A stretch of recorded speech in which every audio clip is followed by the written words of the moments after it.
Se pardonner d'après le livre de Calypso Belmondo.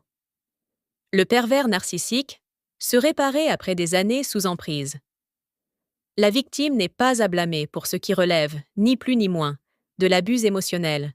C'est le PN qui a instillé en elle ce mécanisme d'autoculpabilité. La victime doit se pardonner.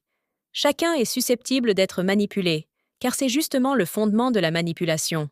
Créer une illusion conforme à nos désirs. Les victimes ne doivent pas être perçues comme faibles ou fragiles. En réalité, les PN ne s'attaqueraient jamais à quelqu'un dont ils ne pourraient pas tirer profit. Les PN sélectionnent des individus rayonnants, hypersensibles et débordants de vitalité. Chercher à comprendre pourquoi cela lui est arrivé ne fera que l'enfermer dans un cycle répétitif de pensées, dont elle ne parviendra pas à s'échapper. Ce que recherchent les PN, c'est le contrôle. S'enliser dans des réflexions interminables, c'est continuer à être dirigé comme une marionnette par cette emprise.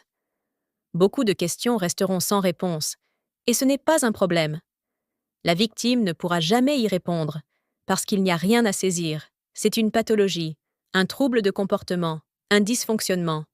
C'est le PN, celui-là même, qui se considère comme si irréprochable, et qui vit dans un déni complet, qui a rendu sa victime responsable de tous les problèmes, de toutes les erreurs, et de tout le malheur qui la touche.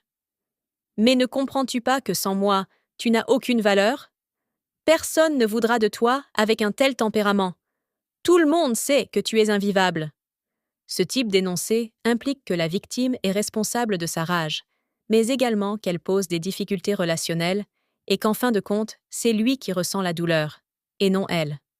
Graduellement, cette personne, atteinte d'un trouble de la personnalité narcissique, est devenue l'unique point de référence de sa proie.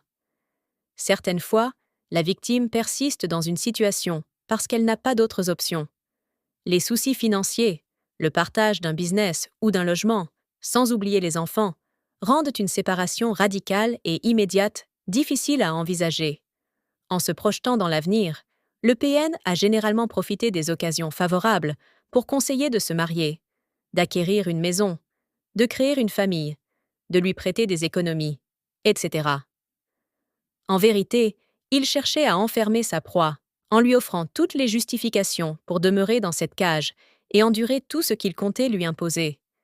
Il a tissé sa toile en douceur, et la victime ne peut pas se reprocher d'avoir cru au bonheur.